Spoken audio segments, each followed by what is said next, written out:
Okay, well, now we're going to open things up to a broader discussion. We've got a star-studded cast here for you to discuss a range of current issues under the broad heading of the future of affordable housing. I'm going to ask the people that we've got here who haven't yet been part of a plenary session just to give us a kind of 4-minute starter on the things that really matter to them. Let me pick this up. Why don't I start with you, Olivia? On my right, Olivia Powis, who's the London Regional Manager of the National Housing Federation. Give us a 4-minute blast, Olivia.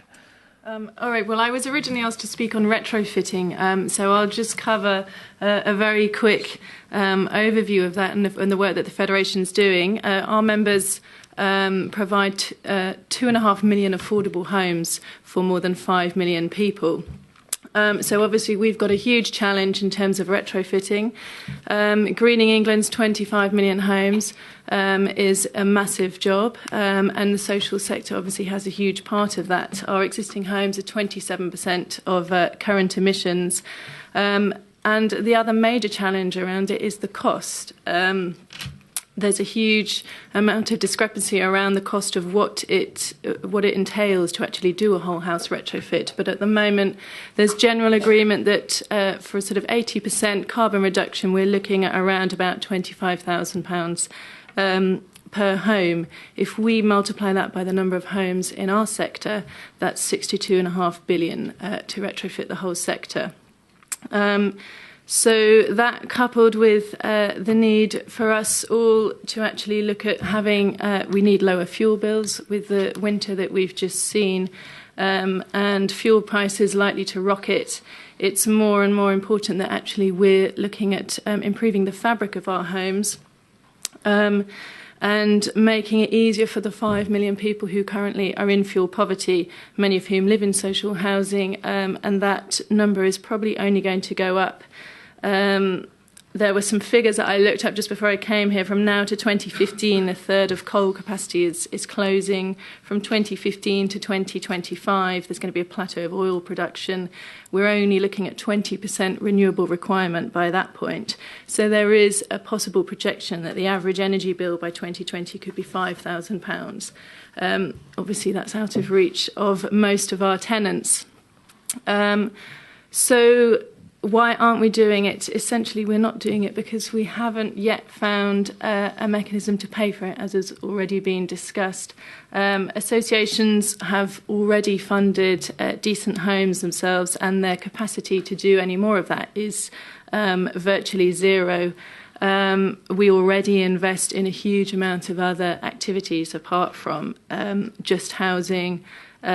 We invest in neighbourhood services, community centres, employment training, and in the Federation Neighbourhood Audit, we saw that housing associations invested almost £450 million, of which 270 million was our own in those schemes. So if we invest in retrofitting, it's going to have to come from somewhere else.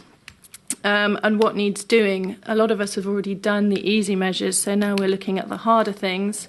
We have to reduce energy, so we've got to insulate and make sure our buildings are airtight. We need to manage energy, the heating, hot water, appliances. We need to source energy, and we also need to look at behaviour change and make this something that tenants want us to do.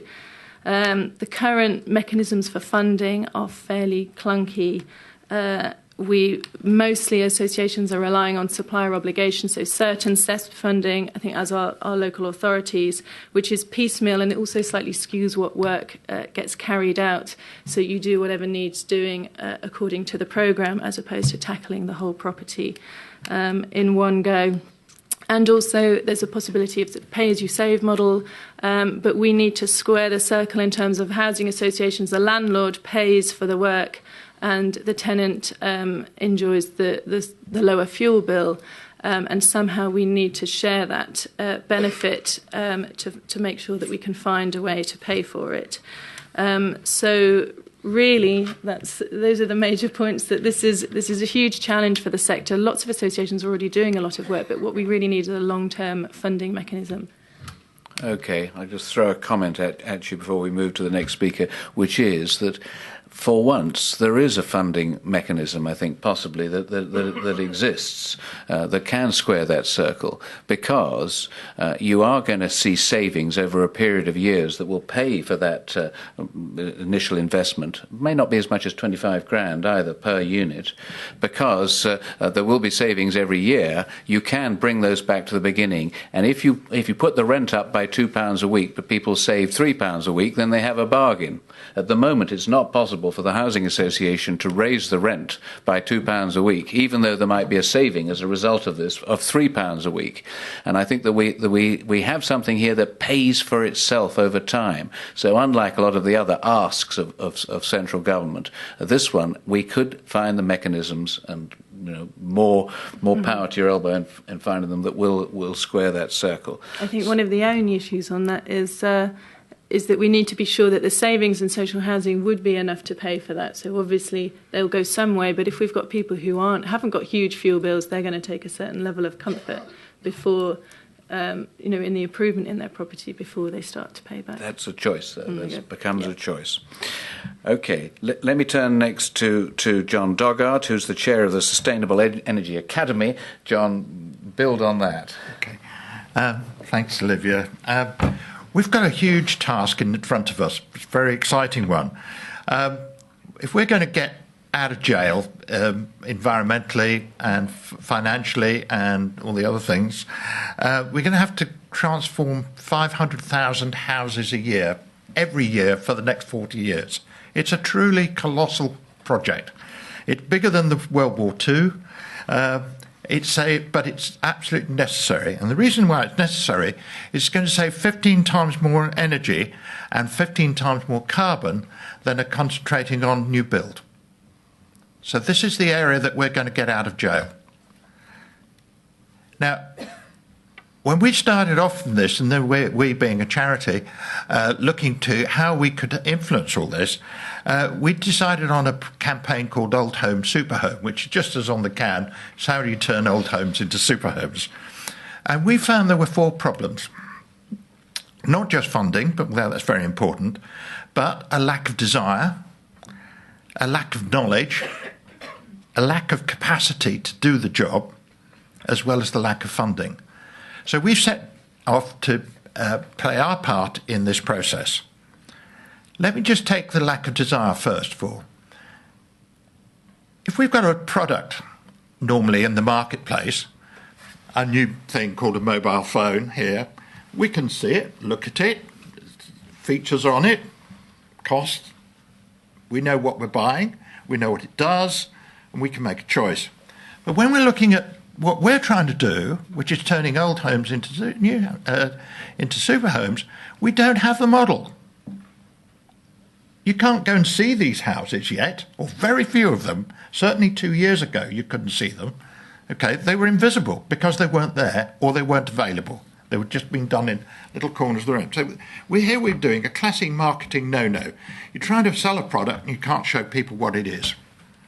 So we've set off to look at that and see how we can change that. And we've got now nearly 50 houses across the country, and we hope to have another 100 next year, where you can go see these houses. They've all saved minimum 60% of their carbon, and some of them are Victorian houses that are carbon neutral. The retrofit houses are carbon neutral.